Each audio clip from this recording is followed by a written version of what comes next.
G'day, I'm Joel Crean. This is Weeknights, coming to you from the Shepparton Aerodrome tonight. Well, in just a moment, we're off to Benalla to check out a new initiative to combat cyberbullying. We're also heading to Aquamoves for the tips on how to get fit this summer. Plus, with the warmer days comes the warning to slip, slop and slap. Tonight we'll talk to a GP who says while the message is getting across to some, it's a good time to be getting your skin checked for any dangerous moles.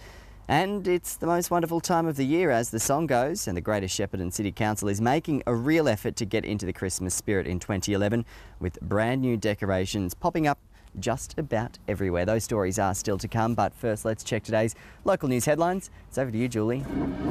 Thanks, Joel. And first up tonight, a Shepparton man has been sentenced to 12 months behind bars and 500 lashings after he was arrested in Saudi Arabia. 45-year-old father of 5, Mansour Al-Marib, was taken into custody last month and charged with religious blasphemy. The Department of Foreign Affairs and Trade is in talks with Saudi authorities to appeal the sentence. Back in the GV now, and the Greater Shepparton City Council will borrow more money to acquire land for the GV Link project. Councillors met yesterday and approved a revised budget to allow spending to increase by around $3 million. And 5 kids aged between 12 and 14 are helping police with their investigations into a couple of burglaries. Officers were called to North Shepparton yesterday after reports of 2 break-ins. It's believed the teenagers were in the area at the time and may have information which will help police. Stay with us, I'll have more headlines for you soon. Bullying is still an issue in playgrounds right across the region, and social media has opened up a new door for people to pick on others. Fortunately, the eSmart system has been created, and students at Benalla West Primary School are among the first in the state to have it implemented. Our reporter, Emily Whittam, has the details. The internet is an ever-evolving medium that has huge power over communication. Benalla West Primary School is one of the first schools in the state to adopt the government's new eSmart program. It helps combat the myriad of issues the internet has created. Well, at the start of this year, we decided, with the government initiative, we decided to be one of the first schools to take up with the eSmart initiative. And one of the reasons for doing that was that it actually fits in really neatly with our Kids Matter program. eSmart is an easy-to-use system that provides a framework approach to helping schools teach cyber safety. eSmart is a program that is inclusive with our parents, the school community, students, teachers, to develop safe ways of using electronic media. The new government initiative was prompted by the growing issue of cyberbullying. Well, it's really about discussion, talking, making sure we have policies in place, and realising that for our students, that whatever they put on electronic media, e.g. Facebook, or emails, it is there for life. Benalla West Primary wanted to be on top of the game after implementing a logbook program. Yes, every student at this school has a laptop. The reason why we took up early was that we initiated a netbook program for all our students, so every student at Benalla West has a netbook. But it's not just the students that learn. Part of the eSmart is also empowering parents to realise that they have a role to play in cyberbullying, and it's where you place the computers. Computers shouldn't be in bedrooms, they should be in a walk-through area. Principal John Podjubinski says Facebook has opened the door to many problems. It is a big issue because we have Facebook, and forgetting about all the rules that we have, by definition none of our students should be on Facebook, but they are on Facebook. So there's what happens outside the school realm and inside the school, and part of our job or responsibility is to give our students keys or opportunities or ways of using skills in protecting themselves.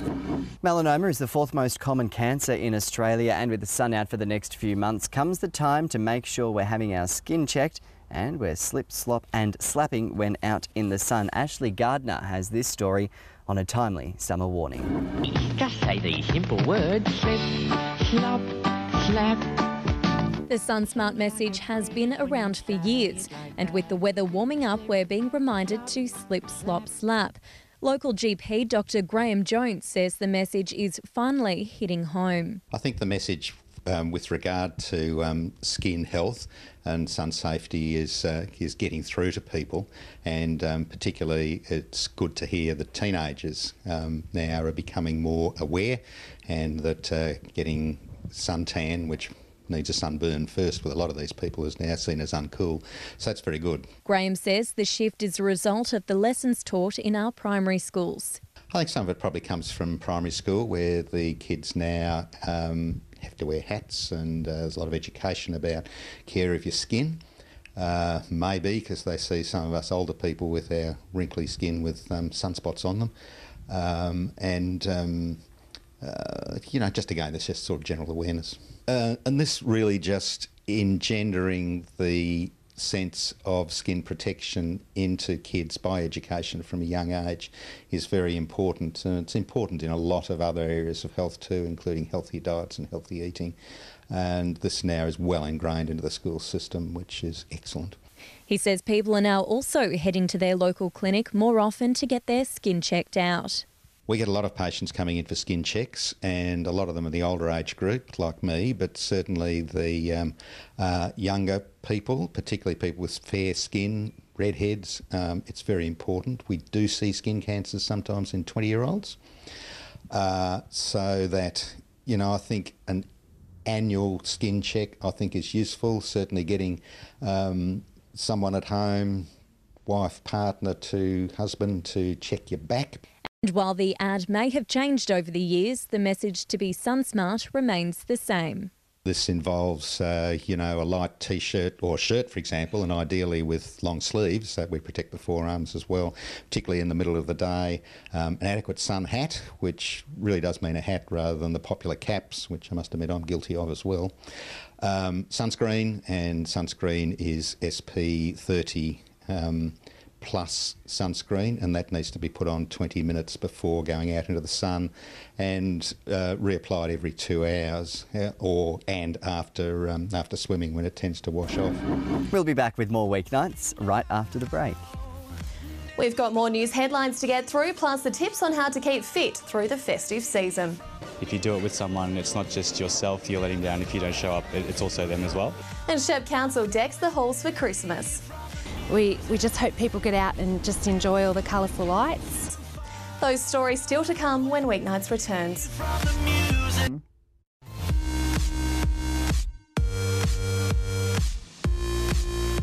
This is Weeknights from the Shepparton Aerodrome, and while we're here, Julie is at the Southern Cross News Desk with today's local headlines. Joel, the state government has been criticised for upping the fares on public transport. Fares have been increased by 8.6% as of January 1. The move is the biggest increase in transport fares for nearly a decade, and off-peak fares will also rise by $2. The DSC and Parks Victoria have spent the day burning land around Barmah as part of the region's planned burns program. Residents with allergies are urged to keep their windows and doors closed tonight as smoke continues to linger over the area. Still on fire, and the Strathbogie and Mansfield Shire councils will be handing out township protection plans to locals over the next few weeks. Residents can expect to see the brochure in their letterboxes, providing safety information put together by the CFA, councils and government agencies.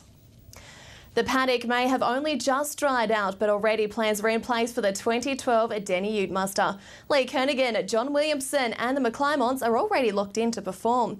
Early bird tickets go on sale tomorrow. Back to you guys. 'Tis the season to stuff ourselves silly, but as Ashley Gardner found out, there are ways to enjoy the festive feasts without sacrificing fitness. Here she is.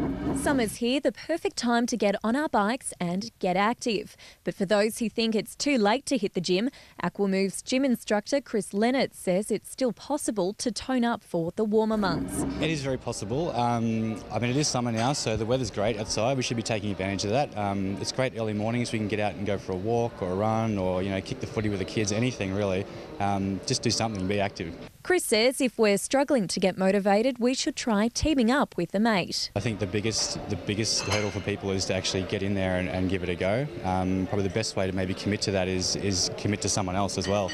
If you do it with someone, it's not just yourself you're letting down if you don't show up, it's also them as well. He says to shift those pesky kilos, we can get involved in a range of activities. I think to shift the weight itself, Basically, anything helps. Anything to be active and helps to lose the calories. Weight training is a great way to do it. But I mean, if you can't get into the gym and you don't have that sort of time, just go for a walk, or like I say, or take the dog for a walk. Do anything, even take the stairs. Do different options like that. And the best fat-burning exercises? Basically, big compound movements. Anything that's going to utilise your whole body in one go, rather than just isolated movements.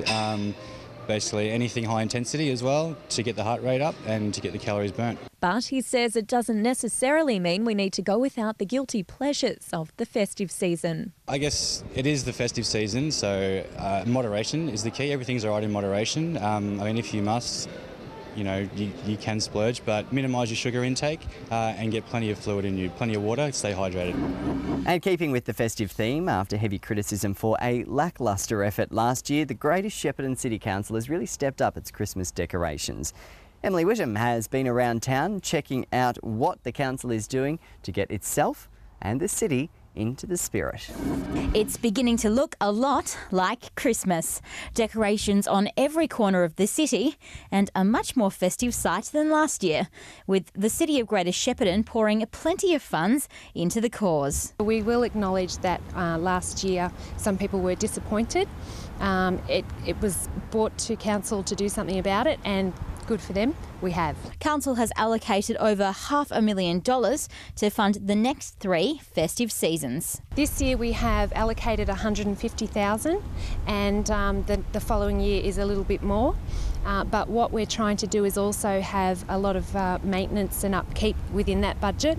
So there's no point having great Christmas decorations and then just put them away in the shed. That's not how it works. It all has to be categorised and really well looked after to make sure they're sustainable and there for the future. If you haven't already noticed, decorations are going up all over the CBD with a particular theme. From the community's point of view, it's going to be bold. It's going to be a bit brassy at times, and we're also bringing in a little bit of sustainability. We've got some large aluminium metal trees, and they've already been a hit, and they light up at night. So if you haven't seen them, we just hope people get out and just enjoy all the colourful lights. The council is using sustainable materials that Lonnie is hoping to maintain over the next few years. We've also got some large cement agricultural pipes that are going to become giant candles. And when that idea came up, it was very much, how are you going to do this? But we've worked very hard with some designers, and we've got a lot of people on board, and they're ready to go, so we just can't wait for everyone to enjoy them. And this year is only the beginning to kickstart the years to come. But we've got next year and the year after that the funds are actually allocated to. So we're going to be just beginning this year and building on year after year. More of Weeknights still to come. Hope you can join us after this. Mandy is back with a couple of animals ready for adoption at the pound. She's very spunky looking, sporting a #1 haircut. It's Jilly. That's next on Peter Carnamoni's Midweek Sports Report. Most popular segments on Weeknights, well, I think it is anyway. It's spending 60 seconds with Carters. You're watching Weeknights right here on Southern Cross Teens.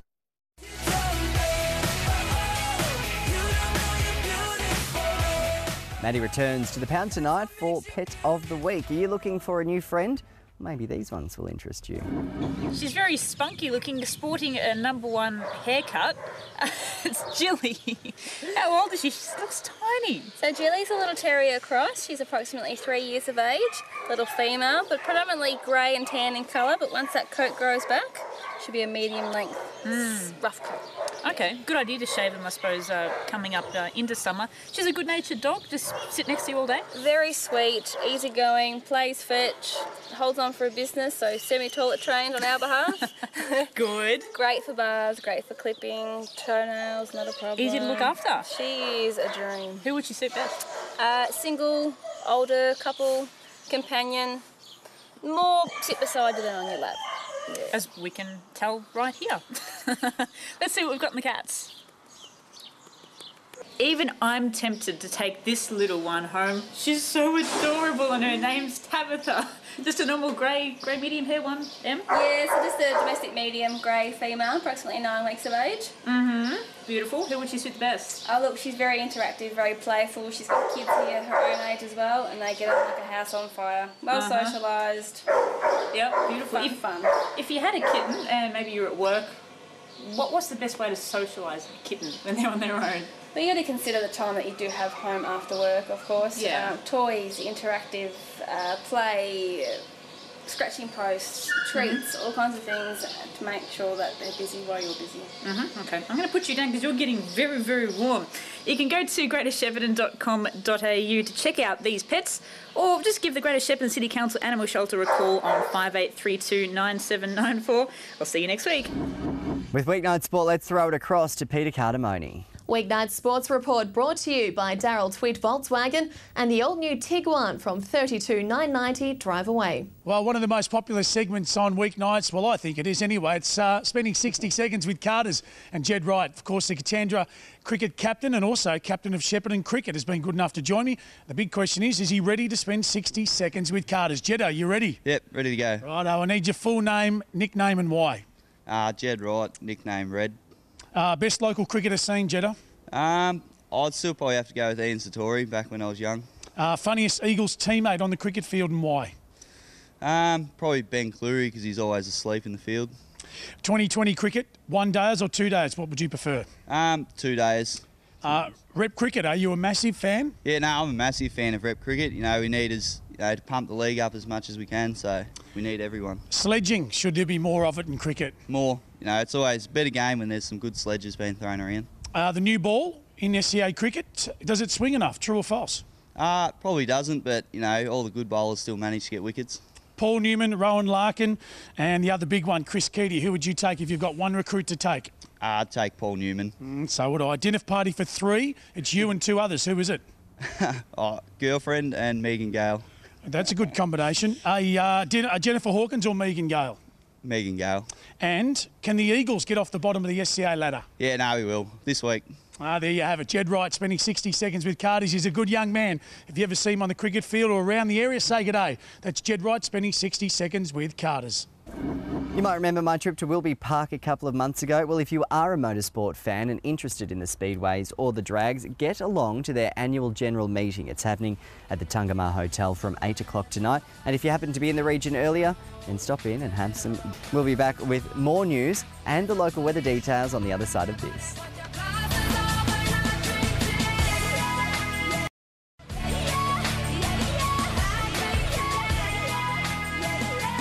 Let's have a look at those national rural news headlines before we get back to the news desk. And sheep producers are being urged to keep an eye out for foot rot with a jump in cases recently. The New South Wales DPI says the rise in foot rot affected flocks has happened since the middle of this year.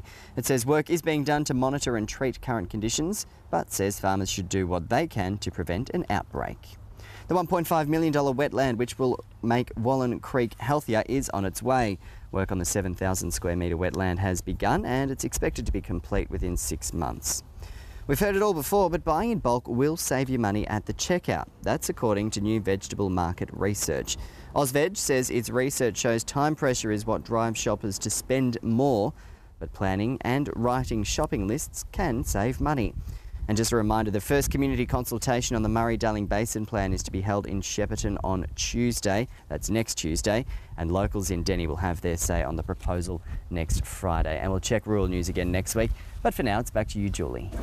New data has revealed the dairy industry could be crippled in northern Victoria if the draft Murray-Darling Basin Plan goes ahead. The Australian Dairy Industry Council has conducted a study revealing the proposed 2,700 gigalitres of water cuts in the plan could result in drought-like levels in milk production. According to the ADIC, communities in the Goulburn Murray Irrigation District will be hit the hardest.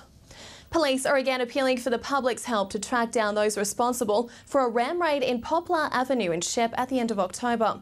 A stolen ute was used to smash through the supermarket before thieves took alcohol and cigarettes. Anyone with information is asked to contact Crime Stoppers. In sports news now, Shepparton has missed out on hosting next year's Davis Cup tie. Geelong will host the tennis tie between Australia and China from February 10. Victorian Premier Ted Ballew says the announcement is a win for the state's summer of tennis, which starts in January with the Australian Open. Let's take a look at the local weather details now. Here's tonight's McDonald's Weather Whiz Kid.